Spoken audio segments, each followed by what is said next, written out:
2026. We're here, aren't we? Yeah, it only took us a month and a bit, but we're here.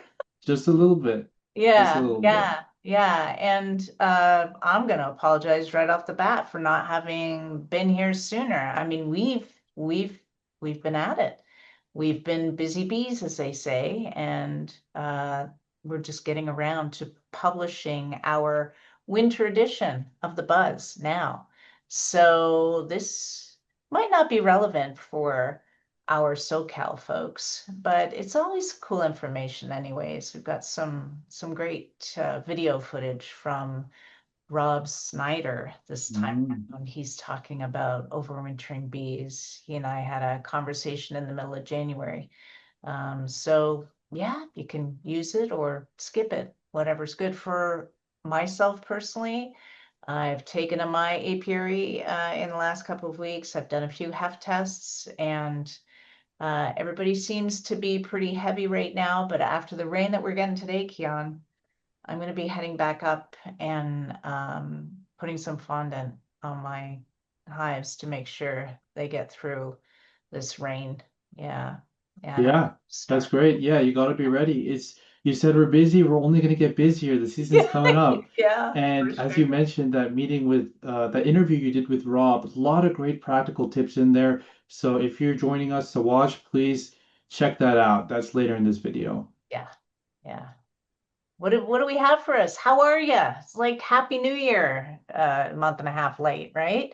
Yeah. Yeah, exactly. And we just put up the class schedule last month.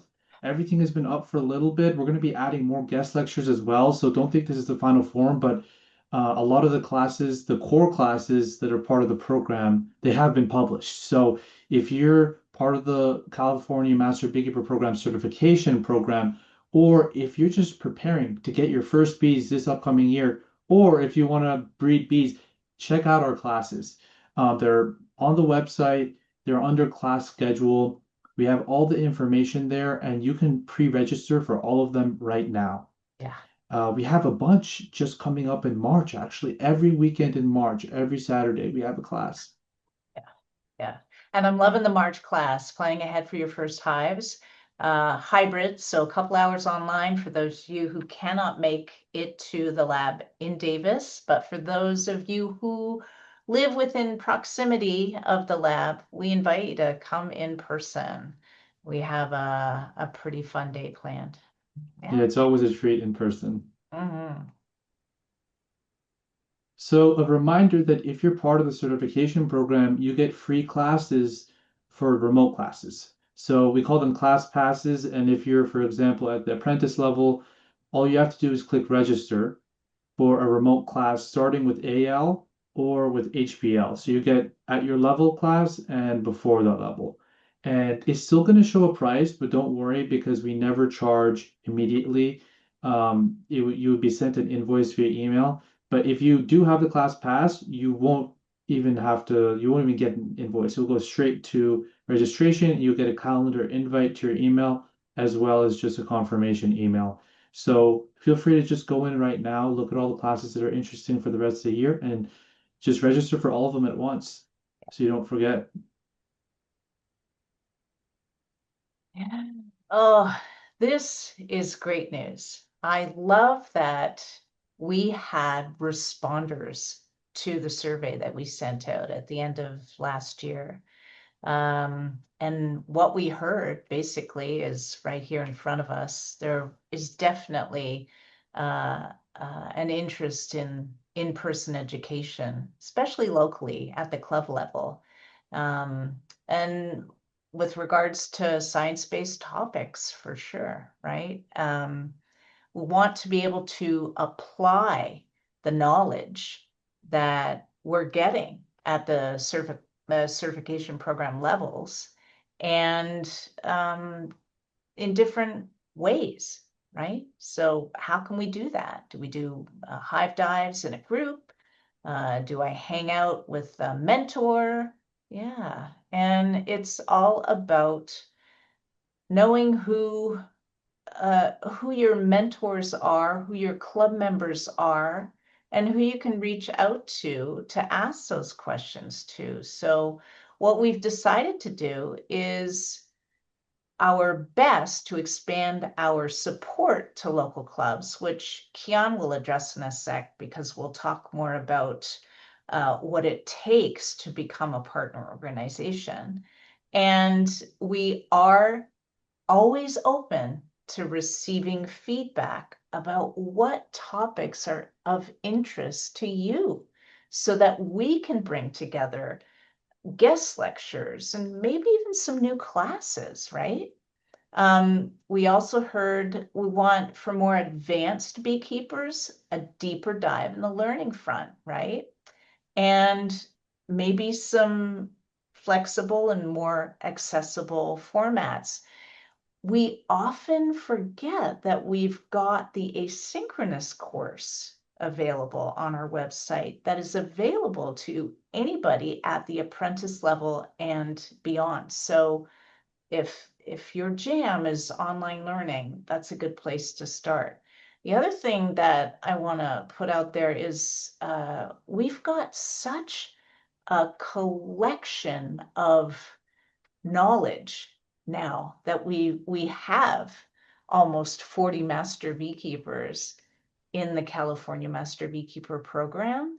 I've reached out to a few of them, and they are really interested in, say, coming together for a monthly Monday Master Beekeeper talk. You know, we can just jump on for a half hour, talk about what's new, and then open the floor for a Q&A. So watch out for that. We'll be sending out some announcements in the future to bring people together online. Kian, can Yeah. you just give us a quick reminder with regards to partner organizations? Yeah. So we have, I think, about 12 or 13, don't quote me, Yeah, partner organizations right now all across the state. And so if you're a beekeeping club or beekeeping related organization, maybe even a nonprofit that does anything related to beekeeping education, and you're looking for more materials to disseminate, or you'd like to share what you've learned with other organizations, we're here to connect you and to support you and to support your mission. So please reach out to us, and we have a whole process. We'll talk to you about what your goals are and how we can support you. And that's our mission here at UC Extension slash UC Davis to support education and applied research being shared with everyone. So please reach out. beautiful. You Thank know. you. Yeah, some updates for the regulations, some due Yeah, dates coming up, right? yeah. And most of this money is going to go towards research, I've been told. So if you have 1 to 9 hives as a hobbyist, then please log on to Beware and find out if you even have to pay the $10 fee. Otherwise, registration was due the 31st of January. And if you don't submit your registration by the end of February, you won't be eligible for any benefits if something were to happen in terms of spray or theft or anything of that magnitude. So check it out. Beware. Perfect. And we also have B's and C's, which are on the calendar year schedule. So those are volunteer credits and continuing education credits. So you still submit yours, even if you maybe forgot to submit end of last year, please submit them. They're very helpful to our program in terms of our reporting. And also we want to acknowledge all the great work you've done, and it keeps your certificate current as well. Yeah, and don't let the fact that, oh my gosh, I've done so many, I can't even keep track. If you're overwhelmed and you just don't even want to sit down and go line by line, add them up, just submit the total hours, and then just bullet point what those hours are reflective of, and add up the number of people that you've managed to touch with your education and outreach, and that would suffice. I hope that's helpful. Here is our new North American honey queen. This is Delaney Craighead. Delaney is an apprentice level certificate from our program. She is out of Descanso, California. We featured her in our fall newsletter. And since then, she was off to the American Beekeeping Federation conference where they held the vote, and she's a front runner. She is a representative nationally for the next 12 months. More about that in the newsletter.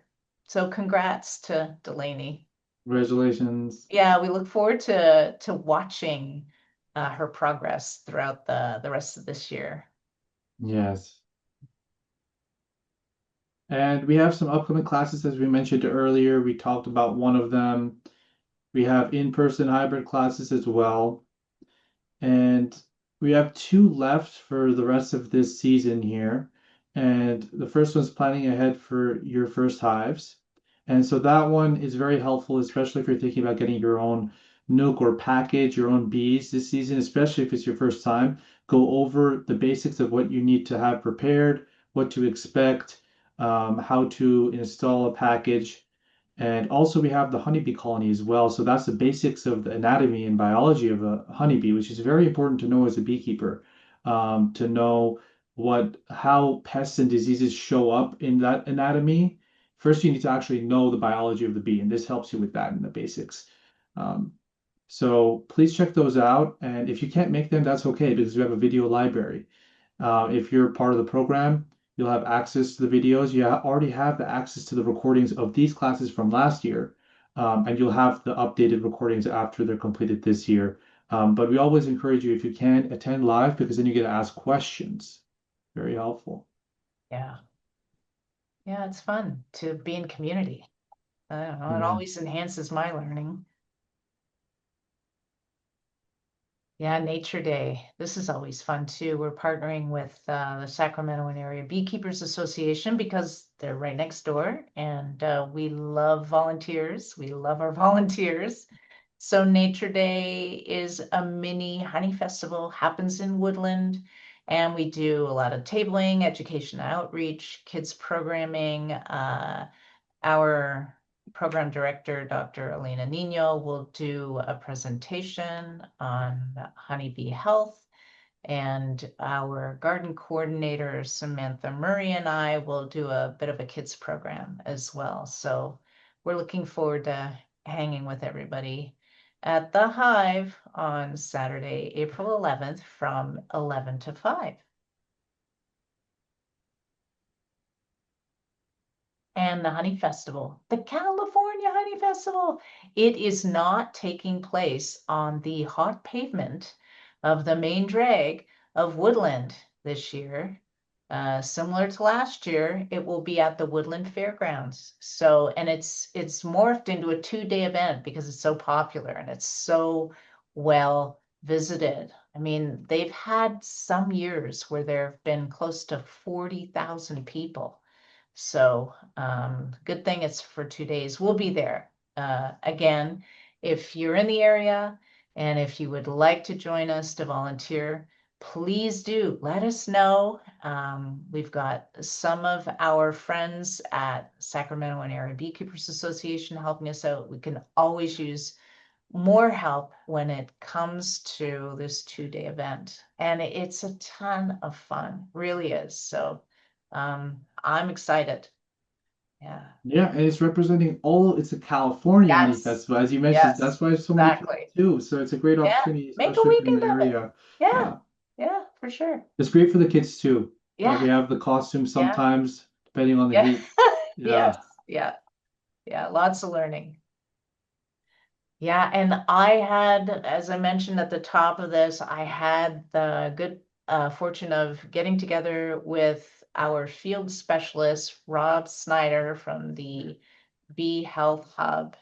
And I had some questions about overwintering honeybees. And I guess it was a little selfish for me too, because I was wondering if he had any um, ideas, some guidance around this time of year, January, February can be, um, you think, oh, I've made it through, my bees are still alive. Well, this is the time when they tend to starve or become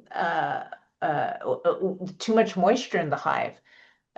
So he was able to allay some of my fears, and I learned a lot, and I hope you do too. Let's watch this. All right, welcome everybody. I'm excited today because we are meeting with Bee Health Hub field specialist Rob Snyder. Rob, how long have you been in the bees for? Tell us. I've been doing bees for about 20 years and Yeah. about 15 to 16 years in the commercial industry. Yeah, you were with the Bee Informed Partnership back in the day for quite a while, weren't you? Correct. And I started off as a apiary inspector out of college, so that's how I kind of Nice. got started. Well, I'm glad we have you as the expert in the room today because our membership, a lot of our California Master Beekeeper Program members have been asking about overwintering, and um, it's on us to put that information out a little sooner. So we're kind of behind the eight ball, I understand, because we're already in the month of January. But I'd like to explore with you what a beekeeper needs to think about, say in the months of October and November, throughout the state too. We're thinking about, I know you're located in Chico, we're in Davis, and we have a sizable community of program members in Southern California as well.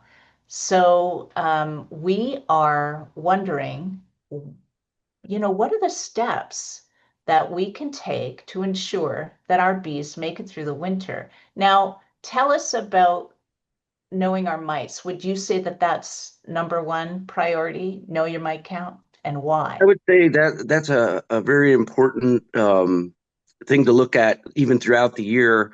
And you do for sure want to try to treat the bees and get the mite levels down as low as you can before the winter bees are created. Because if you have bees that have been treated, even if you use like formic acid or something, that could make the bees not overwinter as well. So, um, having your mite levels down before going into winter is a benefit. I know a lot of places in California, they carry brood throughout the year, so that's kind of tough. But if you can get the bees treated and mites low as possible before the winter bees are made. Right. Okay. So keep your mite counts low. Know what you've got before you go through the winter. And let's say now we've got our mite counts down. What's the next thing we look for? I would look for, when you're looking through the colony, you can notice when it starts moving into winter that the bees will store pollen and bee bread down in the bottom, and they'll start packing it in there, and the queen will often move up. And based on that amount of pollen, if there's not that much, you want to feed a pollen substitute. And this also enables you to detect if there's any issues while feeding the pollen substitute. Up here in this area, they'll feed 6 to 10 pounds of pollen from mid-August until October into early November. But it's easy to tell if there's something wrong with the colony when you're feeding the pollen. If they don't eat it, it's often a mite issue. So even if you don't feed much pollen, you'll be able to track down what colonies probably have mites still, or there's an Yeah. issue. Yeah, that makes sense because when I'm not feeling well, I don't really like to eat a lot either. So that's something to keep in the back of my mind for sure. When should I combine a colony going So into I would winter? say, in September and even in October, if you've got smaller ones, you try to combine them to be, 8 to 10 frames. And then while you're doing that, you can kind of just organize the hive maybe a week after.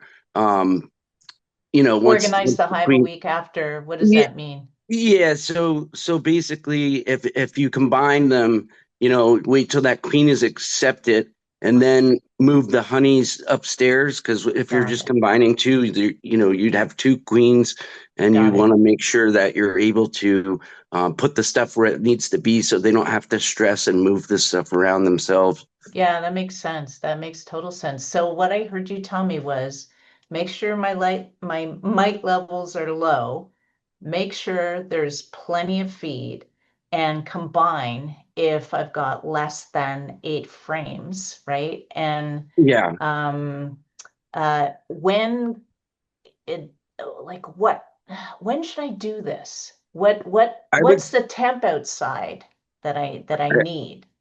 I would say you want to do this before it starts getting, um, you know, below 55 throughout the day. I mean, Okay. a little earlier is better because, like I said, you just kind of want to make sure they're organized and they've got, the honey up top. Yeah. And also, while you're doing this, just make sure that they've got those pollen frames. Just don't put, all brood frames in there. Just make sure they've got that stored bee bread because they're going to need that to Yeah. basically start up in the spring. That makes And sense. yeah, and Yeah. some people Keep have them success. closed at 55 degrees. And can I open them at all between winter You and spring? you can open the lid and check on them. If you do that, I recommend putting a stone or something on top because when you break the propolis seal, the lid could blow off. Um, Hmm. but if it's around 55, I think it's okay to open them. I've had to look at bees in a little colder temperatures, just because we had to get an experiment done, and the bees were okay, but it can impact them if they're open too long. But What's too long, Rob? I would say not taking out every frame or something like that, but I think even if you just popped out one or two frames, it's not going to be detrimental to the hive. And I'm from Pennsylvania, and back there, some people can overwinter in 5 frame nukes. So there's many different ways to, overwinter. So this is not just the only way.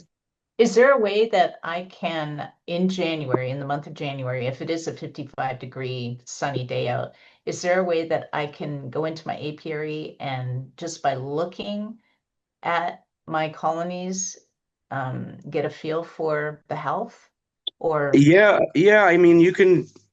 What I used to do is I didn't open the hives, but I would just put my ear next to the hive, and you can hear them buzzing in there. It's hard to okay, tell the size of them, but I have a friend, and it's January. He's in Wisconsin right now, and he said it was 48 degrees, and the bees were flying. So wow. they'll even fly. If it's cooler, they're just taking their cleansing flights and What and about uh, Hess tests? yeah, yeah. So Yeah? you could do the heft test, and that doesn't seem to bother them too much. Tell us how you So would perform a heft test. if you have them on a stand or on cinder blocks or something like that, I would lift them from the bottom board and Hmm. and see how heavy they are.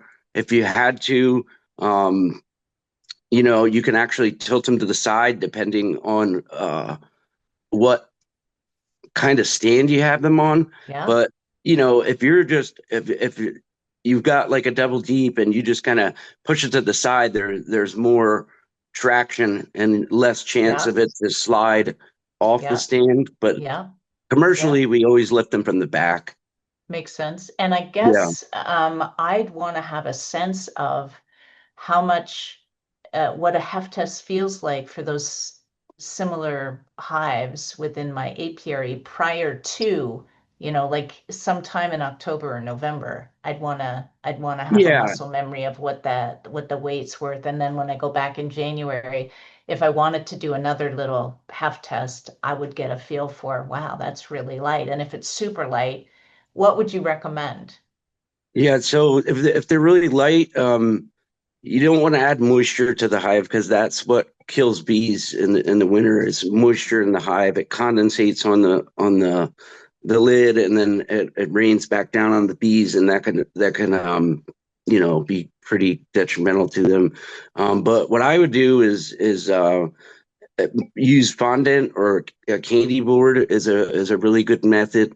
I know in Pennsylvania we did it was syrup, and then it was in a Ziploc bag, and we just put a slit in it, and the bees can get up to it, but you're adding moisture to the hive. So I don't really recommend that method. I would say the fondant is probably the best choice.